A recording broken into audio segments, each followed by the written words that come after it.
De 350 km/h qui décède de son décollage, Concorde grimpe maintenant. Il va grimper. Bravo, Tango 2 fois Delta. Cet appareil fut mis en service le 24 septembre 1974, il y a 3 septennats.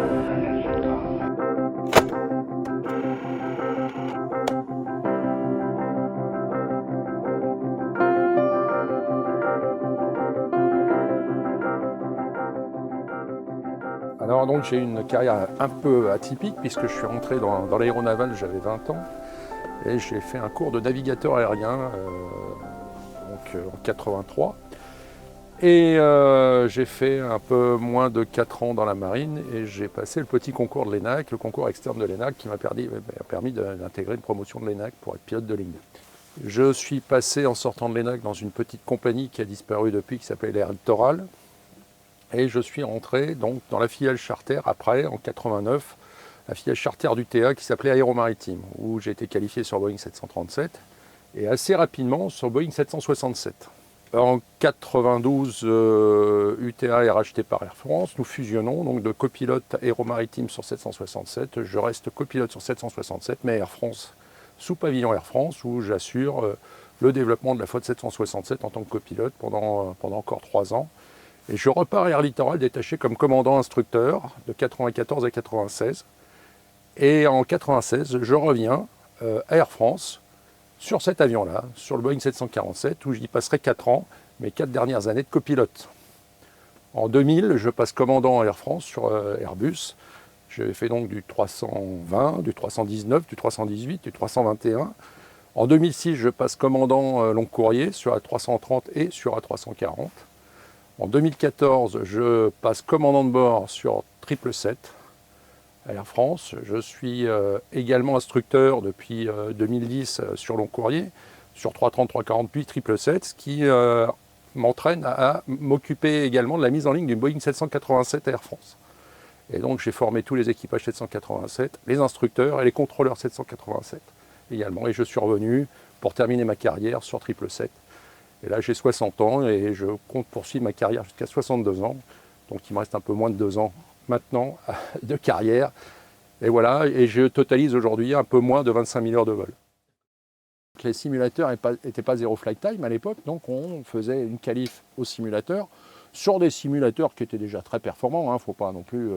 On avait des simulateurs au centre de formation du personnel navigant de Villegenis à côté de Massy-Palaiseau. Et on avait le simulateur 47, on en avait un aussi à Roissy, dans les anciens locaux du training du TA. Et après, une fois qu'on avait été qualifié sur simulateur, on allait faire dans ce qu'on appelle le vol hors ligne. Et moi, j'ai eu de la chance d'aller le faire à Casablanca. Donc on est parti à une vingtaine, 20-25, avec les mécaniciens instructeurs, les commandants de bord instructeurs, les stagiaires, et nous sommes allés partir en une semaine à Casablanca faire des tours de piste. Voilà. Maintenant, alors ce qui se passe, c'est comme les simulateurs sont très évolués, et puis on est toujours dans la recherche de réduction des coûts, hein, en fait le but il est là. Hein. Voilà, donc on ne fait plus de prise en ligne, prise en main hors ligne, donc sur un terrain dédié, des avions, ça se fait au simulateur, sauf pour la première qualif de type, lorsqu'on est jeune copilote et qu'on arrive en compagnie, là on va faire encore quelques tours de piste.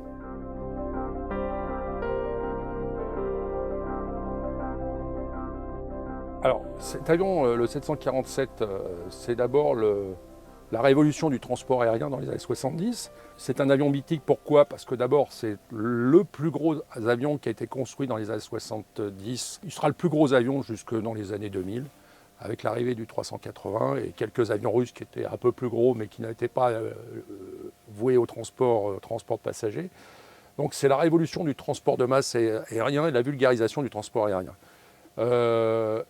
Autre point particulier de cet avion, c'est la disparition de 2 de nos membres d'équipage, le radio et le navigateur. Pourquoi? Le radio, parce qu'effectivement, nous avons ces boîtiers HF là, qui deviennent donc des boîtiers HF multi-quartz qui ne nécessitent plus l'utilisation de quartz différentiel pour pouvoir transmettre.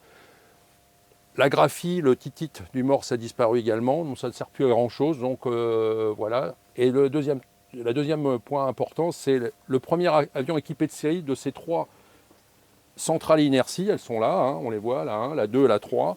Et ces centrales inertie vont faire aussi la disparition d'un membre d'équipage, le navigateur, puisqu'effectivement ses compétences en navigation astronomique n'étaient plus nécessaires pour pouvoir guider donc sur les longs trajets ce type d'avion. C'est le dernier avion aussi conçu en équipage à 3, avec le DC-10. Voilà. C'est aussi la cathédrale du mécanicien navigant. Ça sera le dernier avion prévu à cet effet, et c'est la quintessence du métier d'ingénieur navigant qu'il cristallisera pendant presque 30 ans d'utilisation à Air France. Et malheureusement, lorsqu'ils partiront à la retraite, ces avions, on verra aussi le départ à la retraite et la fin d'une corporation, celle de nos amis mécaniciens navigants. Alors, ce qu'il a de spécifique, c'est que d'abord, c'était à l'époque le plus gros avion du monde. Mais Boeing avait quand même réussi le tour de France d'en faire un avion relativement facile à piloter. C'est un avion qui est très homogène aux commandes, qui est très facile d'utilisation, paradoxalement, et très facile à piloter. Homogène aux commandes, ça veut dire, voilà, regardez, ça c'est le manche à balai, d'accord, enfin, ce qui me permet de piloter l'avion. Donc si je tire, je fais monter l'avion, si je pousse, je fais descendre l'avion, si je mets du manche à gauche, je fais tourner l'avion à gauche, et si je mets du manche à droite, je fais tourner à droite.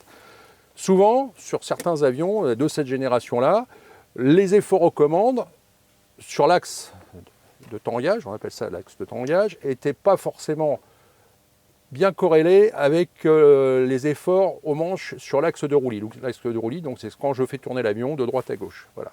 Et cet avion a la particularité d'être très homogène, c'est-à-dire très bien équilibré. Les commandes de vol sont très bien équilibrées, et ce qui n'était pas le cas des avions précédents, les DC-8 et 707, qui n'avaient pas non plus l'assistance hydraulique que ces avions ont.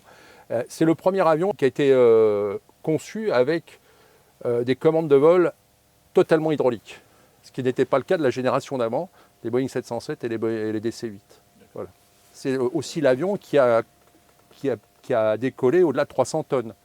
Il faut savoir que ce modèle-là, le 100, décollait à 331 tonnes de mémoire. Cet avion donc a eu les premiers moteurs à double flux. Double flux, c'est quoi? C'est un moteur. Les premiers moteurs d'avion, c'était simplement des poêles à mazout. Je vais le faire simple. On fait rentrer de l'air, on le fait chauffer, puis on l'expulse derrière, ça donne de la poussée. Là, on a rajouté ce qu'on appelle une soufflante, c'est-à-dire un ventilateur, qui entraîne un mètre couple, un diamètre des réacteurs plus important, avec un flux froid. Et la combinaison entre la poussée donnée par le flux froid de ce ventilateur extérieur et du moteur à l'intérieur, si on fait le rapport des deux, on appelle ça le taux de dilution. Et c'était les premiers avions avec des forts taux de dilution, c'est-à-dire avec un fan. Et ce fan va permettre également d'accroître très largement les masses au décollage. Pour vous donner un ordre d'idée, les 707 DC-8, génération juste avant, donc d'avions qui avaient été conçus dans les années 50 et qui ont fait les premiers traversées transatlantiques en avion commercial à réaction, pesait aux alentours de 160 tonnes, 150-160 tonnes au décollage. Et là, on passe d'un rapport 1 à un rapport 2, on est à 330 tonnes. Voilà. Et les dernières versions du 747, les versions 800, on sera à 480 tonnes au décollage. Quasiment la même masse que les A380 au décollage. Voilà, donc c'est les avions qui ont permis aussi la vulgarisation et le transport de masse de passagers et de fret également. C'est un avion tellement redondant, tellement bien pensé à l'époque, qu'il n'avait pas de vice particulier. C'est vraiment, je crois, dans tous les avions de ligne, on va le considérer comme moderne. On va le considérer moderne quand même. Un avion qui a été pensé justement pour augmenter la sécurité des vols, avec une redondance telle que cet avion il n'y avait pas de vis et les commandes de vol étaient tellement qualitatives que c'était un vrai bonheur de le piloter et il n'était vraiment pas piégeux du tout. C'est vraiment un avion qui n'est pas piégeux du tout. Il n'est pas sournois et surtout la redondance technologique qui avait été mise au point à l'époque fait que c'était un avion hyper fiable et hyper sûr. Le panneau du mécanicien parle de la redondance, tout est multiplié par 2 voire par 3. En fait, en clair, aucun risque. Sur cet avion-là, j'ai jamais eu de problème particulier. J'ai pas eu de problème moteur, pas de problème hydraulique. C'était un avion hyper fiable. J'ai pas de souvenir de panne majeure sur cet avion-là.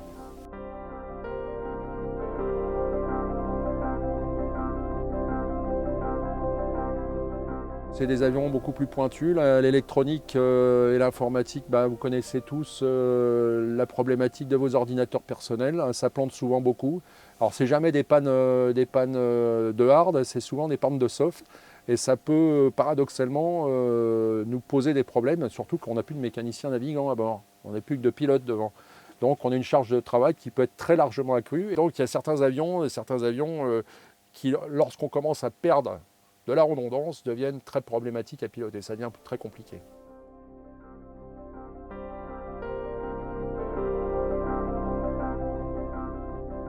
Alors oui, ces dimensions font qu'il est un petit peu hors norme, mais bon, on s'adapte à tout en fait. L'œil s'adapte à tout. Et en fait, c'est la position optimale pour piloter cet avion en fait. Et je pense que c'était là aussi où Boeing avait le plus de place pour pouvoir mettre ce poste de pilotage, qui n'est pas très large, mais qui est relativement long, et c'était l'endroit le plus approprié. Non, mais c'est vrai que cette position de pilotage et de conduite au sol était assez aisée en fait. À partir du moment où on avait pris en compte son inertie et ses dimensions, c'était assez aisé. C'est un avion donc, qui est prévu pour être piloté à 3, donc un commandant de bord à gauche, un officier pilote à droite et un officier mécanicien ou ingénieur de bord, comme disent les anglo-saxons, les flight engineers. Donc avec ce panneau qui est quand même massif, c'est une vraie cathédrale. Et donc alors qu'est-ce qu'on a là? Donc là on a des servitudes de commande de vol. On a ici là ces 4 boutons, c'est les coups-feu et les extincteurs, ce qui permettent en cas d'incendie moteur de pouvoir couper l'essence, l'hydraulique et également donc agir sur les extincteurs. Généralement sur chaque moteur on a 2 extincteurs. Voilà, donc nous avons les 4 coupe-feu donc qui servent à trois utilités. Donc la première, couper le carburant, couper l'alimentation hydraulique et aussi également de permettre la percussion donc des deux extincteurs. Donc on a généralement 2 extincteurs par réacteur, c'est toujours le cas sur les avions modernes, un à gauche, un à droite. Voilà. Là c'est les allumages réacteurs, ça n'a pas beaucoup d'intérêt. Ça c'est les commandes d'aliment des centrales inertie. Là, si on a une vraie panne de train, et alors cet avion a une particularité, c'est qu'on pouvait sortir le train de façon hydraulique, mais si ça ne marchait pas, on a la possibilité de le sortir par gravité, donc en soulevant ses caches, et on fait extendre, et on sort les roues. Voilà. Puis il y avait aussi le mécano, si la roulette avant ne sortait pas, il pouvait aller dans le nez de l'avion, et avec une manivelle, sortir à la main simplement le nez, la roulette de nez. Voilà, là, ce que je vous ai parlé tout à l'heure, les deux boîtiers radio longue distance HF. Là, on a le cockpit voice recorder, donc l'enregistreur de paramètres de vol. Là, c'est les calls de la cabine, c'est pour savoir qui nous appelle. Là, on a les boutons de servitude pour le no smoking, fasten seatbelts. Voilà, là, c'est windshield, donc c'est les essuie-glaces. Voilà, qui sont là. Là, c'est donc les allumeurs des moteurs, là, le 1, le 2, le 3, le 4, centrale inertie, les asservissements donc, des centrales de cap, les sorties en secours des volets, voilà, l'alarme d'évacuation, voilà, les alimentations des radios, le calculateur d'avertisseur de décrochage, les anti-ice moteurs, les anti-ice, enfin l'anti-givrage sur les moteurs, sur les nacelles et sur les ailes, et les réchauffages des sondes, des fameuses sondes pitot. Là, nous avons ici 2 boîtiers radionaves, ce qu'on appelle les VOR, voilà. Et là, nous avons le boîtier de contrôle du pilote automatique du 47. Donc 2 pilotes automatiques sur cet avion-là, voilà, avec différents modes de commutation en fonction de ce qu'on veut lui faire faire. Voilà. 2 planches de pilotage, une à gauche, une à droite, qui sont tout à fait symétriques. Qu'est-ce qu'on voit là-dessus? Une montre tout simplement, l'indicateur de vitesse, qu'on appelle donc le badin en français, ou l'anémomètre, le terme le plus consacré, l'horizon et le directeur de vol. Là on a l'altimètre pour savoir à quelle altitude on est. Là c'est le variomètre qui nous donne la tendance, savoir si on monte, si on descend. Voilà. Là on a trois références de cap avec des informations, des instruments de radionavigation qui nous donnent donc l'orientation et la distance de ces stations de radionavigation. Le plateau de route, en anglais s'appelle HSI, hein, Horizontal Situation Indicator. Nous avons la sonde radioaltimétrique. Ici, nous avons les indicateurs de position des commandes de vol. Voilà. Là, le tableau d'alarme global, voilà, donc avec toutes les alarmes potentielles, pilote essentiellement, en sachant que la répétition derrière, s'il y a quelque chose qui ne marche pas, donc va apparaître également sur le panneau du mécanicien navigant. Les 4 moteurs, donc avec leurs indications chacune. Alors là, c'est un avion un peu particulier, alors je ne vais pas rentrer dans le détail. Donc on traite ce qu'on appelle l'instrument de pilotage principal, c'est ce qu'on appelle l'EPR. Voilà. L'EPR, c'est un rapport de nombre de tours entre l'étage, le fameux fan, et le compresseur derrière, et ça nous donne un ratio. Voilà, donc en fonction de ce qu'on voulait, on avait, je crois que l'EPR max là-dessus, c'était aux alentours de 1,50, 1,51, et on travaille entre 1,10 et 1,50 de PR à peu près pour faire marcher l'avion. Là, c'est la température de sortie de turbine. Là, c'est le nombre de tours au moteur. Et ça, c'est les fuel flow, donc le débit carburant par moteur. Donc, c'est 4 fois par moteur. On a 4 moteurs, donc les 4 mêmes instruments. C'est plutôt ça, c'est plutôt la consommation au décollage. 24 tonnes, c'est cohérent avec une consommation au décollage. On était effectivement entre 2 tonnes 5 et 3 tonnes. 3 tonnes début de croisière, et puis après, ça descendait vers 2 tonnes 5, ce qui nous fait grosso modo entre 12 et 10 tonnes pour les 4 moteurs. Pour une petite info, le 777 aujourd'hui, il décolle à 350 tonnes, c'est-à-dire 20 tonnes de plus que cet avion-là, et il consomme 7 tonnes 5 heures. Donc on a gagné quasiment 25% de consommation pour une charge au fait équivalente. Il faut savoir que les commandes du 777 sont les premières commandes électriques fly-by-wire produites par Boeing. Ils avaient tellement d'ennuis pour les produire qu'ils ont demandé à Dassault Systèmes de pouvoir les aider pour les calculateurs de commandes de vol. Et justement, le 777 est un avion pas très homogène aux commandes. Il était c'est beaucoup moins fin que sur 747. Alors ils ont amélioré avec le 87, qui est un avion beaucoup plus homogène et beaucoup plus fin, mais le 777 c'est vraiment un tracteur. Et les commandes sont nettement moins homogènes que sur 747. Sur celui-là en tout cas, le 400 je ne connais pas, mais sur celui-là. Sur le plateau, alors qu'est-ce qu'on a là? Vous voyez, ça ressemble à une petite roue, alors c'est le train d'atterrissage. D'accord, alors on le descend comme ça, là il est sorti, là il est en position neutre, et puis si on a besoin de le rentrer, on le monte vers le haut. C'est une sécurité pour éviter de le rentrer intempestivement au sol, quoi. Les 2 centrales inertie, l'Eaton 51, donc, qui ont fossoyé le métier de navigateur. Précision pour l'époque excellente. Maintenant, ça ne serait pas suffisant pour pouvoir naviguer dans les espaces aériens modernes. Globalement, elle dérivait d'un nautique par heure, grosso modo à la louche. C'est-à-dire que lorsqu'on traversait l'Atlantique, on avait une position erratique de à peu près 8-10 nautiques. Mais bon, oui, Mach 0,8, ça fait qu'une minute de vol, c'est pas bien grave. Enfin, les positions étaient relativement fiables et bonnes pour voler dans les espaces aériens de l'époque. Voilà, alors là, on a les commandes des moteurs. 4 moteurs, donc 4 leviers, qui nous permettent de piloter justement le fameux EPR. Voilà. Grosso modo, ici, je suis en position ralentie. Là, je suis en position full poussée, en sachant que sur ces avions-là, il fallait le mécano parce qu'il n'y avait pas de protection. Voilà. Là, c'est les manettes du mécano. Là, en fait, le mécano, sur cet avion-là, qui est encore assez rustique, il n'y a pas d'automanette. Donc, toute la nuit, il avait un espèce de computer pour calculer les EPR. Et avec ses manettes, puisqu'il était assis là, il s'approchait, puis il pouvait les régler. Là, ici, nous avons les reverse, sortie des reverse des 4 moteurs. Voilà. Alors les rivers, oui, c'est des pelles qui sont montées sur les moteurs qui permettent d'inverser le flux de poussée et ralentir l'avion lorsqu'on s'est posé. Voilà, et ça fait partie des solutions de freinage qu'on a sur ces avions-là, hein, c'est toujours d'actualité. Sur 380, ils en ont retiré 2 d'ailleurs, drivers. Il n'y a plus sur les intérieurs. Voilà. Ça, c'est les aérofreins. Alors, les aérofreins, c'est quoi? C'est des espèces de pelles également qui sortent de la surface des ailes et qui permettent, comme le dit le nom, les aérofreins. Donc, ça sert à freiner l'avion. C'est des destructeurs de portance qui permettent de ralentir l'avion également. Là, on a la commande de sortie des volets.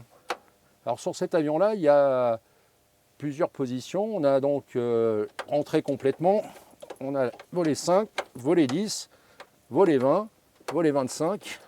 Et là, je ne peux pas aller plus loin, malheureusement.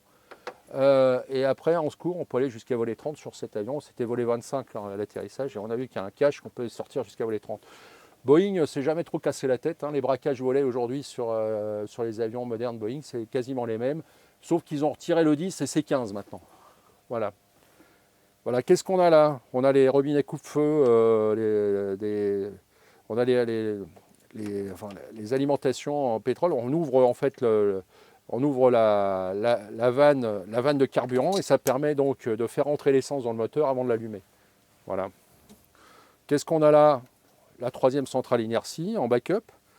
On a le boîtier de commande du radar, le radar qui est dans le nez. Alors les radars des avions de ligne, hein, ça ne sert pas à voir les autres avions. Ça sert surtout, ils ont été optimisés pour voir les masses nuageuses et les masses convectives, essentiellement. Donc il y a des précipitations. Voilà. Ça, c'est les boîtiers de mélange des communications de bord. Hein, donc ça nous permet d'écouter à peu près ce qu'on veut hein, sur les différents types de postes radio qu'on a, et également l'interphone de bord et la communication avec les hôtesses et stewards derrière. Là, on a le transpondeur qui en fait nous donne au contrôleur donc, une signature, un plot qui permet d'identifier l'avion. Et là, on a donc la 3e VHF. Là, on a les trims. Hein. Les trims, c'est quoi? Alors, c'est compliqué à expliquer ce que c'est que les trims. Les trims, ça permet de corriger un peu les imperfections des commandes de vol sur l'axe de roulis, l'axe de tangage. Et puis aussi, un truc très important, c'est le grosse manette, c'est le trim de direction qui nous sert à gérer la symétrie de l'avion lorsqu'on a perdu un moteur, voire 2 moteurs sur cet avion. Tous les instruments à cadran qui sont des instruments analogiques, hein, il faut bien se remémorer que ces avions, on a commencé à y réfléchir fin des années 50, ils ont été étudiés dans les années 60, l'électronique balbutiait, l'informatique également, donc on utilisait donc des composants analogiques, hein, on venait de découvrir le transistor, hein, puisque le transistor c'est les années 50. Donc en fait c'est l'électrotechnique et de l'électronique assez archaïque. Tous les instruments sont analogiques, hein, donc avec des transmetteurs par thyristor, des trucs comme ça qui sont de la vieille électronique. Aujourd'hui c'est du numérique, c'est l'ordinateur personnel. On pourrait remplacer maintenant un poste de pilotage par un iPad. Voilà. Non mais je le fais simple, mais c'est pour vous montrer l'évolution, quoi. Mettrais 2 iPads dans un avion, ça marcherait très bien.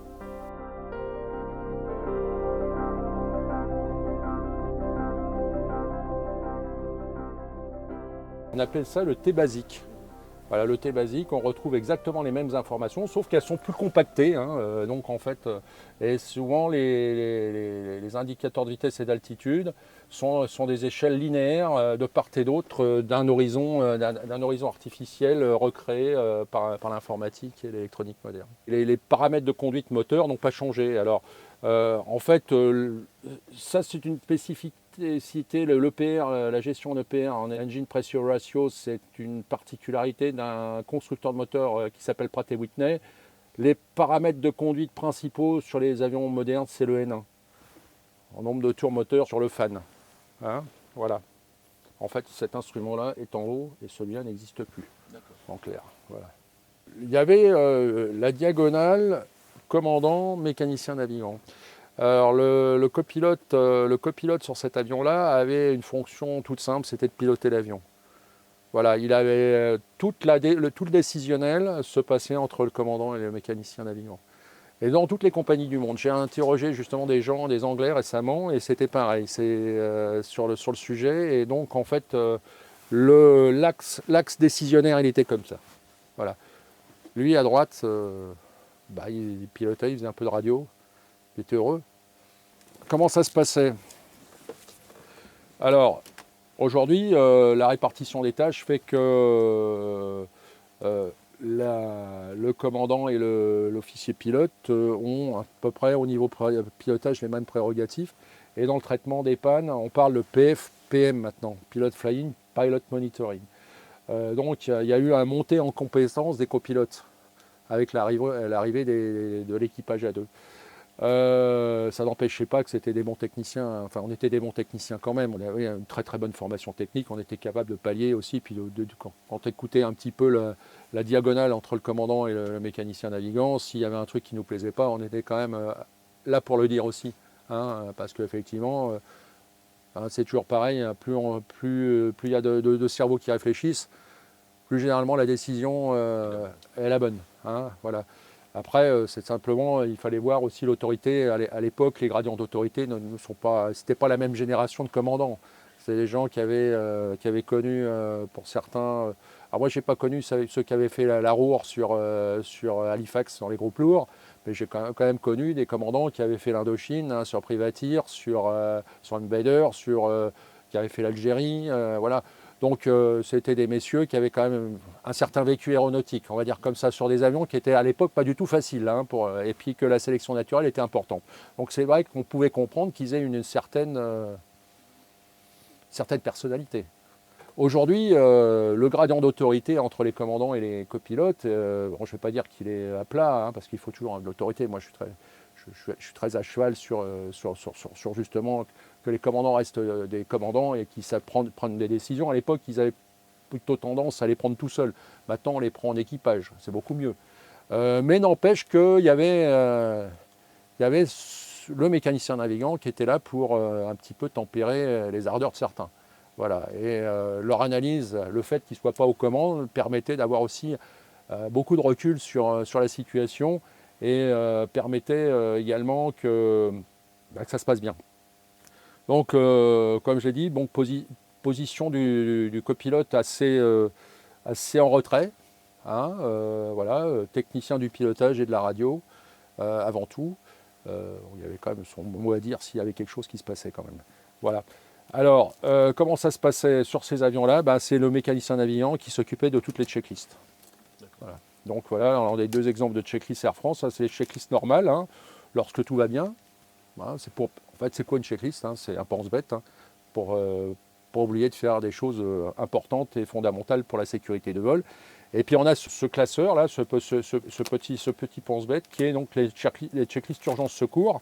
Voilà, en fonction des pannes qu'on pourrait voir soit devant, soit derrière. Donc là, on a un index devant, voilà, qui nous permet d'aller chercher des pannes. Comment traiter une panne, par exemple. Là, en l'occurrence, on va faire un truc simple. Alors, la première chose, c'est d'identifier la panne. Généralement, sur ce panneau de panne, là, on a un truc qui s'allume. Hein. C'est dommage qu'on ne puisse pas faire le test et que ça ne marche pas. Là, on verrait donc toutes les pannes s'afficher. Généralement, là, on va prendre un truc très simple. On va dire, tiens, on a un Gen 1 qui s'annonce, qui s'allume là. Gen 1 qui s'allume là. Donc le mécano derrière, sur son panneau électrique, il va vérifier qu'on a bien perdu la Gen 1. Là, vous voyez, elle est là. Hein. Donc on va avoir des alarmes qui vont apparaître.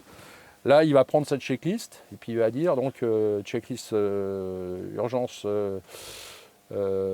Perte d'un alternateur, donc là c'est la TAC 4, il va aller chercher la TAC 4,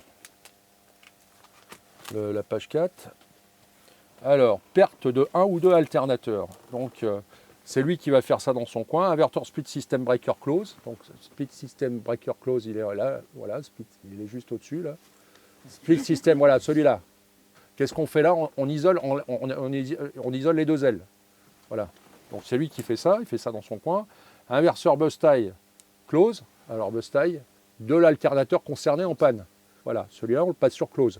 Et là après, donc vous voyez, donc sur les 3 alternateurs restants, il va aller vérifier que ces charges sont bien dans les normes. Et puis après, si les charges électriques sont excessives, les réduire en coupant les servitudes dans l'ordre suivant, les galets power, les recirculating fan, les gas per fan, l'éclairage cabine, les overhead jet pumps, les boost pumps, les window heat, le divertissement PAX et le réchauffage pont supérieur. Dommage. C'est sur des écrans, absolument, ces checklists-là apparaissent sur des écrans. Et puis en plus, elle différencie la panne, elle sait l'identifier, elle va nous faire apparaître la bonne checklist sur des écrans. Voilà.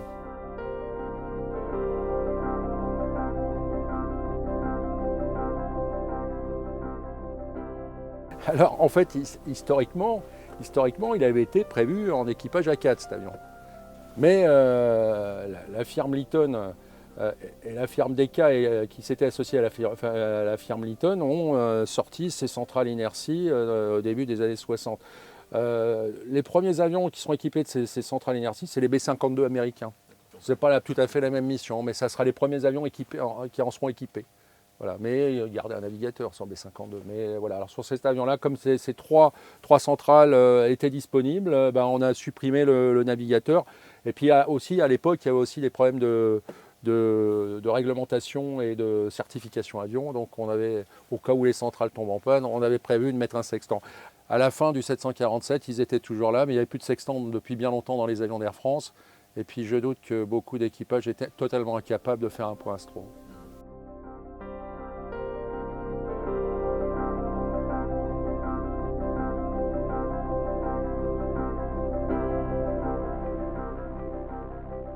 J'ai une mission qui m'a particulièrement marqué. C'était sur une version cargo du 747. Je suis appelé un vendredi soir par mon chef de division. Yves me dit « Thierry, est-ce que tu es dispo demain ?» Je lui dis « Pourquoi faire ?» Il me dit « Voilà, on a une mission un peu particulière, une mission ONU à faire. Voilà, il s'agit d'aller chercher 100 tonnes de DDT à Rome et d'emmener ça à Karachi parce qu'il y avait une invasion de criquets qui ravageait les plantations de coton pakistanaises. Et l'ONU avait fourni 100 tonnes de DDT pour traiter ces criquets. Et donc nous sommes partis. Il faut savoir que le DDT donc, est un insecticide très puissant, tellement toxique, qui était même interdit au transport par voie des airs et par avion cargo. Donc on a obtenu une dérogation particulière pour pouvoir acheminer ces 100 tonnes de DDT en sachant que s'il y avait la moindre fuite, on était mort. Voilà. Donc nous avons assumé la mission donc c'était une mission à caractère humanitaire qui dérogeait à toutes les règles élémentaires de sécurité. Et voilà, alors c'est vrai que des fois on peut être amené dans notre métier aussi à s'asseoir sur certaines règles pour le bien de la communauté d'une façon générale. Et puis lorsqu'il y a vraiment de l'humanitaire derrière, je pense qu'il faut savoir aussi réfléchir autrement.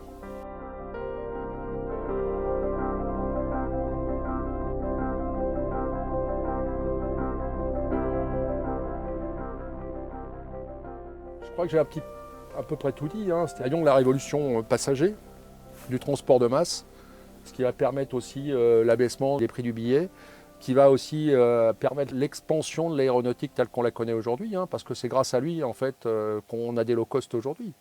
Voilà, c'est parce qu'à un moment donné, les questions ont été posées. Comment on peut réduire les coûts?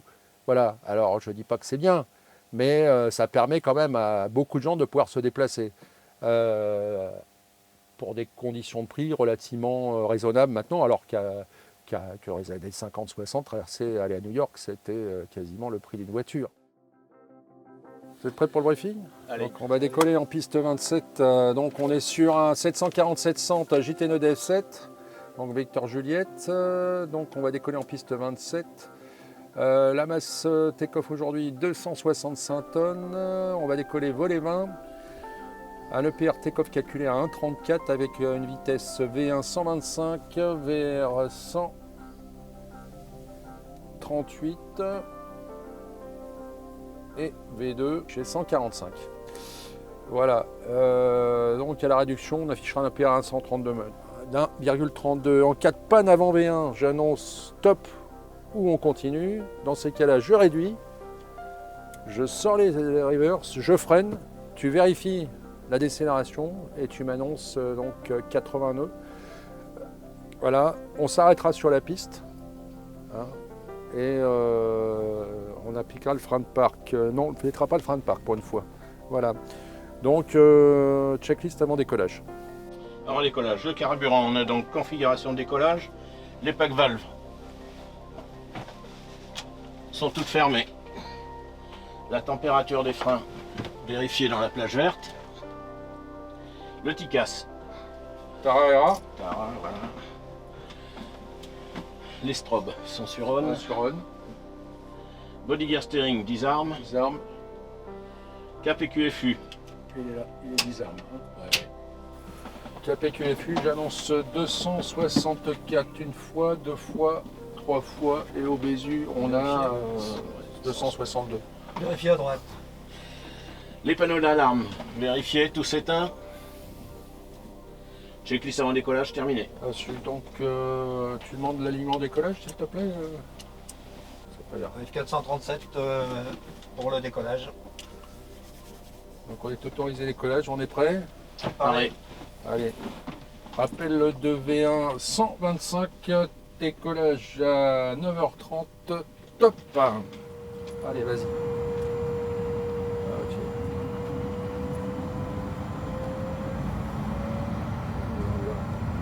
82. Check. Où c'est disponible. V1. VR. Rotation. Rayon positif. Traction rentrée. Train. Ok. Allez,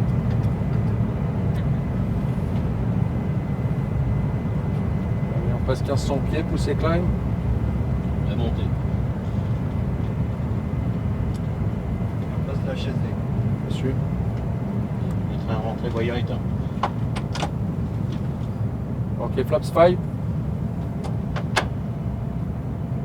10. Flaps up. Extra 5.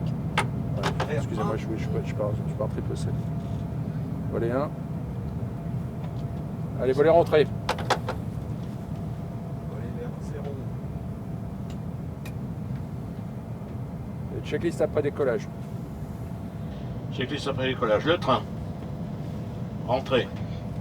Les volets. Entrée. Pressurisation, climatisation, c'est réglé. Engine ignition, c'est sur off. Et les altimètres. 1013 comparé. 13 comparé, 13 fois, comparé. 2 fois, je passe le niveau 60 top.